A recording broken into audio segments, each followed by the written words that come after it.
Welcome back, everybody. We're here to talk about Thackeray's Vanity Fair up to page 300. So let's jump right in. We have some characters we want to talk about this time.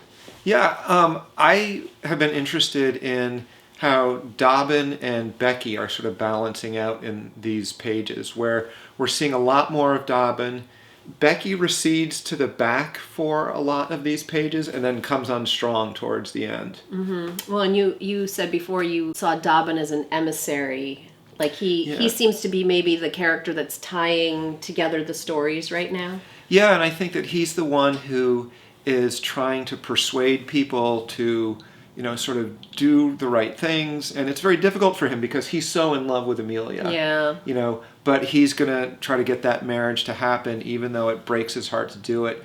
Almost to the point where he kind of like pushes it to happen just to get it over and behind him. Yeah, he's kind of an interesting character. So you feel a lot of sympathy for him. Yeah, we see sort of moments with Dobbin, with the partying that's going on before they go off to warfare, where he's not quite the sort of simple guy. Dobbin, like just an old farm horse. Yeah. Right. There's a little life in that farm horse still, and I'm curious to see if that's going to come around in some way. Yeah. Is something being set up about him, right? And then there is, because there's a mention somewhere in there about how badly Amelia thinks of him, and then the narrator says, but that's because she hasn't gotten to know him better yet. There's a very clear reference to something's going to happen in the future, and they're going to come to more of an understanding. Whether that means there's going to be a love connection, or whether it just means she's going to come to recognize the mistake she made in marrying George. I don't know. This is turning into sort of a couples story. It's not about the individuals, it's more about the couples. But we talked last time about the fact that we're not reading a romance, we're reading a satire. Right. And the interesting thing is, we're pretty early in the book still, they get married very early on. If this were a romance, not to belabor the point, but the whole book would be about who's going to end up with whom. And instead, they're coupled off very early on, and now it's like a chess match or something between and among the couples. Thackeray even makes fun of romance plots. So this is where Amelia goes back home and she's kind of realizing what she's done, and she's feeling sorry about not having treated her parents better. He says, was the prize gained, the heaven of life, and the winner still doubtful and unsatisfied? Meaning, she got what she was asking for. She got George, and now she's still feeling doubtful and unsatisfied. As his hero and heroine pass the matrimonial barrier, the novelist generally drops the curtain, as if the drama were over then, the doubts and struggles of life ended. As if once landed in the marriage country, all were green and pleasant there. And wife and husband had nothing to do but to link each other's arms together and wander gently downwards towards old age in happy and perfect fruition. But our little Amelia was just on the bank of her new country and was already looking anxiously back towards the sad, friendly figures waving farewell to her across the stream from the other distant shore. That's pretty... She's crossed the river Styx. That's pretty bad. Yeah, that's pretty devastating. Becky and Rawdon, I think, are a really interesting couple because they seem very well suited to each other. He seems to really appreciate how sneaky and cynical and sly she is. And he enjoys it and he goes along with it. Like when they're ripping off George. Yeah. They're in it. They're teammates in that. But then there's that great scene where she dictates that letter because she knows he's not smart enough to do it. Yeah, he's just not smart enough. So she's like... But he knows he's not smart enough either, because he very willingly sits down and just does exactly what... Although there's a point in writing that letter where he thinks to himself, what a good compositionist he is, almost like he thinks he's really doing it himself. But on the other hand, there's that great moment when old Miss Crawley, everybody's waiting for old Miss Crawley to die, and they, who's gonna get her money. She sees right through that letter. She knows that Becky dictated it to him. She's not being fooled by them. And so she sends them off on kind of a wild goose chase to she's like, I want them out of Brighton. They're at the seaside town. I want them out of here. So she sends them to London, and they're like, oh, how much money do you think is in the envelope for us in London? And it turns out to be only £20. And Becky's reaction is sort of, well played, Miss Right. Crawley. Like, she's really impressed by that. Right. And Rawdon is like, oh. Yeah, no, he doesn't really appreciate it in the same Yeah. way. She's just smarter than everybody else, but she's also probably a sociopath. Right. So. Well, but she is looking at this as a game. Whereas doesn't have any- whereas he's got like debts and he needs the money. Whereas she's just like, it's all for fun. I don't think it's all for fun for her. I think she needs the money too. Well, how is she Yeah. going to take care of herself? Well, but otherwise? remember the other scene where they talk about just skipping out on their hotel bill? Right? Yeah, she's And like, why yeah, do you well, have to? You don't have to pay for the hotel. just- Why do you have to pay for the hotel? just leave in the middle of the night? She also knows that's going to catch up with them. She wants Miss Crawley's money as badly as he does. So what about George and Amelia too? That's the other, major couple. And their relationship is difficult in some other ways, right? Amelia is so in love with him and he kind of can't do wrong. Even when he realizes that he's basically bankrupt, she's like, "Oh, it'll be great to be poor with you." Yeah. Right? And it's No, but she knows she's made a mistake. And not only that, but she's starting to catch on to who Becky is too. right. Well, she sees George drifting away towards Becky. But that's not all. I think she Yeah. she just has like that awful feeling like this person is pretending to be my friend, but she's really not my friend. So I was also surprised that the women are allowed to travel off in battle with the men. That seems really, I'm sure that's historically accurate, but it seems bizarre. And I guess like some of them are thinking, oh, we're just going off to Brussels or wherever they're going and it'll be one big fashionable party. Dobbin says, oh, maybe nothing will happen. But of course the men in the meantime do worry that there's going to be a real battle and that they could be killed. And Dobbin says, if Amelia were my wife, I wouldn't take her along. It's too Right. dangerous. Well, and it also may be an issue of who your husband is, right? If your husband is on the front lines, you're not going off to war. But if your Right. husband is The a major. little higher up for whatever reason, But these guys are only captains. right? They're not very high ranking. One thing I feel fairly certain of is this is not going to turn into a historical fiction novel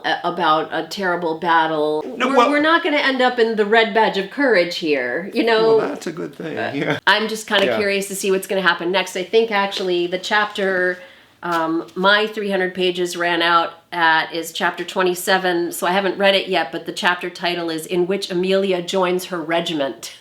Right. So they're going off to war. We just don't know how that's going to work out. We also wanted to talk about Miss Swartz. Yeah. There have been a number of racist comments by Thackeray about the black characters Yeah. in this novel. So most of them servants, but there's also this heiress from St. Kitts who we're told is the daughter of a German Jewish plantation owner, slave owner, and we're not told anything about her mother, so presumably the implication is that her mother was a slave on her father's plantation, and we're told that her father is dead, and she's extremely wealthy now. She went to the same finishing school that Amelia and Becky were at, Right. and she actually made an appearance in chapter 1 very briefly, the rich, woolly-haired mulatto from St. Kitts. I mean, we get a lot of descriptions of her that are clearly these, racist depictions of her. But we're also told, actually, the thing that the characters are much more interested in about her is her money. She's apparently extremely wealthy, and so George Osborne's sisters think she would be a much better match for him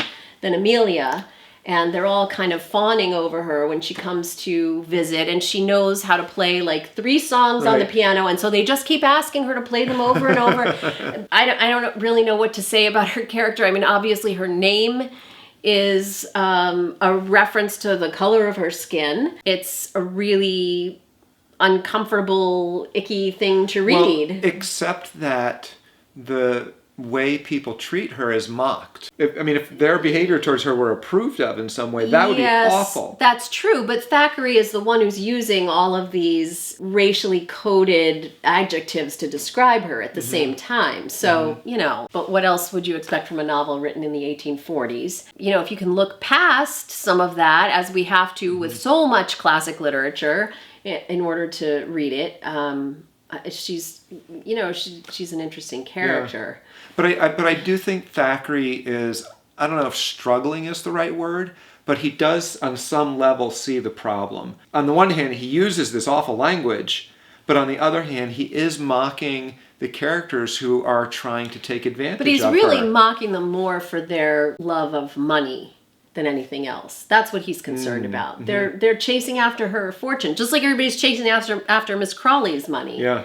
That's what they're up to. So anything else you want to talk about before we finish up our 300 pages? Yeah. Well, one of the things I think is kind of interesting is part of the reason why the men are interested in the war is partly it's adventure, but partly it's also to get their name in the Gazette for doing honorable, dramatic things in warfare. That idea of reputation makes a lot of sense in that time period where you might be introduced to someone, with formal letters or something like that. Yeah, but it makes perfect sense now, too. People do exactly the same thing. Well, and that's my point, is it's a little bit, it's not exactly Instagram or Facebook or something like that. Pretty much.